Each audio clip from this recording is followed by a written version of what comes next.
একাধিক জায়গায় জয়ন্ত সিংকে নিয়ে এবার ঘটনার পুনর্নির্মাণ করছেন তদন্তকারী অফিসাররা। আরিয়াদহ কাণ্ডের পরই তাকে গ্রেফতার করা হয়েছিল, তারপরেই তার একের পর এক কীর্তি সামনে আসছে। জয়ন্ত সিং এর একের পর এক কীর্তি সামনে আসছে। একদিকে যেমন তালতলা ক্লাবে গিয়ে ঘটনার পুনর্নির্মাণ করেছে পুলিশ, আবার অন্যদিকেও একাধিক জায়গায় তাকে নিয়ে গিয়ে তদন্তের অগ্রগতির দিকটি খতিয়ে দেখছে তদন্তকারী অফিসাররা।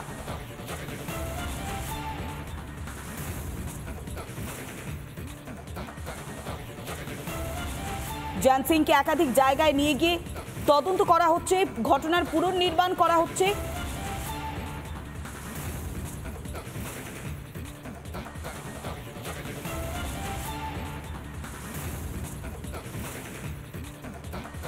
জয়ন্ত সিং এর একের পর এক জায়গায় ঘটনার পুনর্নির্মাণ করা হচ্ছে। অন্যদিকে সামনে আসছে জয়ন্তর একের পর এক কীর্তি। আরিয়াদহের নৃশংস অত্যাচার নয়, এবার জয়ন্তর বেআইনি কাজকর্মের হদিশ পাওয়া যাচ্ছে। কামারহাটি পুরসভা 10 নম্বর ওয়ার্ডের আরিয়াদহের মৌসুমী মোড় সংলগ্ন এলাকায় জয়ন্ত সিং এর প্রাসাদ প্রমাণ বাড়িকে কেন্দ্র করেই দানা বাঁধছে একের পর এক বিতর্ক।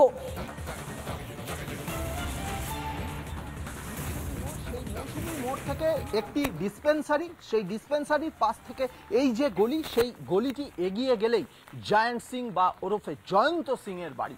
জয়ন্ত সিং এর বাড়িতে এই মুহূর্তে পৌঁছে গেছি আমরা। এই যে বাড়ি, প্রাসাদোপম বাড়ি, একটি সাদা তোরণ এবং তার নিচে কালো গেট। এই কালো গেটের ওপারেই রয়েছে জয়ন্ত ওরফে জয়ন্ত সিং এর সেই প্রাসাদ। স্থানীয় সূত্রে যেটা জানা যাচ্ছে, এই বাড়িটিকে স্থানীয় বাসিন্দারা হোয়াইট হাউস নামে অভিহিত করেছেন। পুরো সাদা রঙের বাড়ি এবং বিলাসিতার সমস্ত ধরনের উপকরণ সমস্তভাবে সজ্জিত হয়েছে এই বাড়িটি। এত বিপুল পরিমাণ জায়গা এই বাড়িটি যে জায়গায় রয়েছে, বাড়ির পাশে একটি মন্দিরও একেবারে লাগোয়া তৈরি করা হয়েছে এবং বাড়ির সামনে যে লন, বাড়ির সামনের যে উঠোন, সেই লনটিও সুসজ্জিত, টাইলস দিয়ে বাঁধানো সেই লনের ফ্লোর এবং লনে এখনো পর্যন্ত দাঁড়িয়ে রয়েছে একটি গাড়ি, বিলাসবহুল গাড়ি। এবং এই যে বাড়ির সামনে লন, এত বড় একটা লনটারই আয়তন যা, সেখানে আরও এক বাড়ি হয়তো তৈরি হয়ে যেতে পারে। এই বাড়ির উঠোন বা লন, তার ওপাশেই রয়েছে পুকুর। স্থানীয় সূত্রে যেটা জানা যাচ্ছে, এই বাড়িটি তৈরি করা হয়েছে যে জায়গায়, সেই জায়গার একাংশ পুকুরের মধ্যে পড়ে, অর্থাৎ পুকুরের একাংশ বুঝিয়েই এই বাড়িটি তৈরি করা হয়েছে। এবং পৌরসভা সূত্রে যেটা জানা যাচ্ছে যে এই বাড়িটি কোনো ধরনের মিউটেশন, কোনো ধরনের প্ল্যান ছাড়াই তৈরি করা হয়েছে। রাজনৈতিক প্রভাবশালী ব্যক্তিদের কতটা কাছাকাছি থাকলে এই ধরনের জয়ন্ত সিং এর মতো একজন যুবক যে আগে দুধের ব্যবসা করত, সেই দুধ ব্যবসা থেকে মাত্র কয়েক বছরের মধ্যে একেবারে ফুলে ফেঁপে উঠে এত প্রাসাদোপম বাড়ি তৈরি করলো। সেক্ষেত্রে পৌরসভা সূত্রে যেটা জানা যাচ্ছে যে কোনো ধরনের মিউটেশন, কোনো ধরনের প্ল্যান ছাড়াই এত বিপুল পরিমাণে একটা জায়গায় এত প্রাসাদোপম বাড়ি তৈরি করা হয়েছে। এই বাড়িটি তৈরির ক্ষেত্রেও কি জয়ন্ত সিং অ্যালিয়াস জায়ান্ট, সে কি তার রাজনৈতিক প্রভাব খাটিয়েছিল? প্রশ্ন উঠছে স্বাভাবিকভাবে। ভিডিও জার্নালিস্ট দীপঙ্কর কাঞ্জিলালের সঙ্গে সৈকত, রিপাবলিক বাংলা, আরিয়াদহ।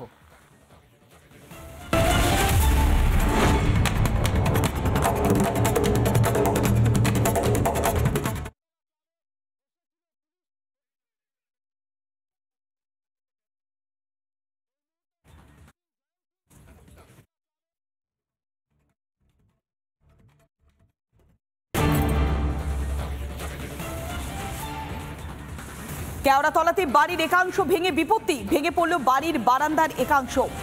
কেওড়াতলা শ্মশানের সামনে পুরনো বাড়ির বারান্দা ভেঙে বিপত্তি, ভেঙে পড়ল বাড়ির বারান্দার একাংশ। এই মুহূর্তে যে ছবি দেখাচ্ছি, কেওড়াতলা মহাশ্মশানের সামনেই একটি পুরনো বাড়ি, সেই পুরনো বাড়ির একাংশ ভেঙে বিপত্তি, আচমকাই ভেঙে পড়ে বাড়ির বারান্দার একাংশ। ছবিতেই স্পষ্ট যে পুরনো এই বাড়ি দীর্ঘদিন সংস্কার হয়েছিল কিনা তা নিয়েও প্রশ্ন উঠছে। আর এই বাড়ির একাংশ ভেঙেই এবার বিপত্তি। কেওড়াতলা মহাশ্মশানের কাছেই পুরনো বাড়ি, সেই পুরনো বাড়ির একাংশ ভেঙে গিয়েই বিপত্তি। আমরা আরো বিস্তারিত জানবো, সরাসরি রয়েছেন আমাদের প্রতিনিধি অনুপম। কিভাবে এই বাড়ি ভেঙে পড়লো? এতদিন কি রক্ষণাবেক্ষণ ছিল না? এখন কি পরিস্থিতি? আর এই গাড়ি বারান্দা ভেঙে পড়ার পর কেউ কি আহত হয়েছে?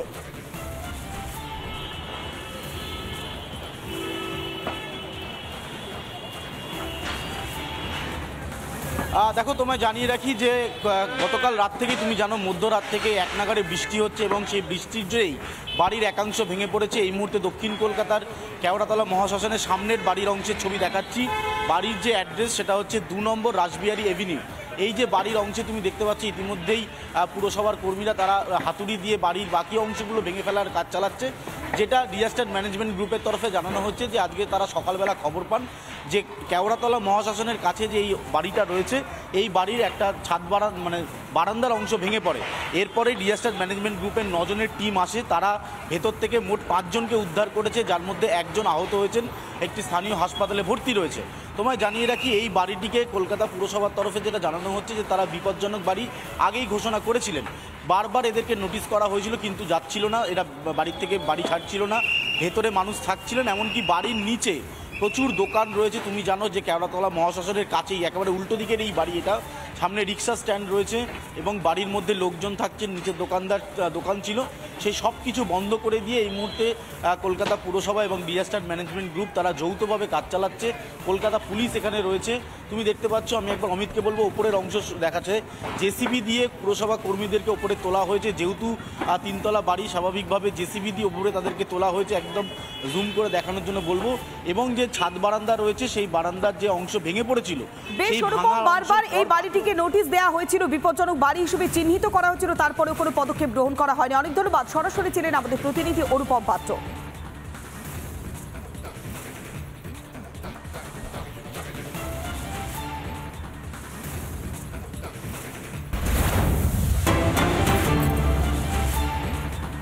জয়ন্ত সিংকে নিয়ে এবার তালতলা ক্লাবে এবং দার্জিলিং তার নতুন কোনো ঘটনা নয় এবং বহুদিন পূর্বের থেকেই আমরা কিন্তু এই কথাটাই বারবার বলে আসছিলাম যে টোটাল উত্তরবঙ্গ আলটিমেটলি একটা বিপর্যয়ের পথে এবং সেটা ভয়ানক বিপর্যস্ততার দিকে এগিয়ে যাচ্ছে।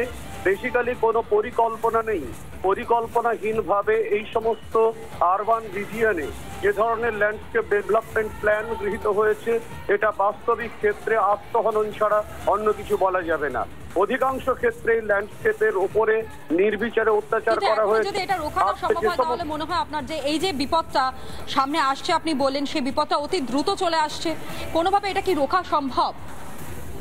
অ্যাকচুয়ালি প্রত্যেক জিনিসই পৃথিবীতে রুখে দেওয়া সম্ভব, তার কারণ হচ্ছে সঠিক যদি পরিকল্পনা গৃহীত হয়। কিন্তু বাস্তবিক ক্ষেত্রে আমাদের কেন্দ্র সরকার এবং রাজ্য সরকার কারোরই ঘুম ভাঙে না। প্রকৃতি হারিয়ে যাচ্ছে, মানুষ হারিয়ে যাচ্ছে, মানুষের মৃত্যু ঘটছে, প্রকৃতি বিপর্যস্ত হচ্ছে। সরকারি প্রশাসন যদি সঠিকভাবে কাজ না করে তাহলে কোনোভাবেও ব্যক্তিগত উদ্যোগের দ্বারা এটাকে রুখে দেওয়া সম্ভব নয়। এর যথেষ্ট পরিকল্পনা আছে এবং তার দ্বারা কিন্তু এই সমস্যাকে সমাধান করে ফেলা যায়। সুদীপ বাবু, যেমনটা আপনি বলছেন, যেমনটা ব্যাখ্যা করলেন, তো সেক্ষেত্রে দাঁড়িয়ে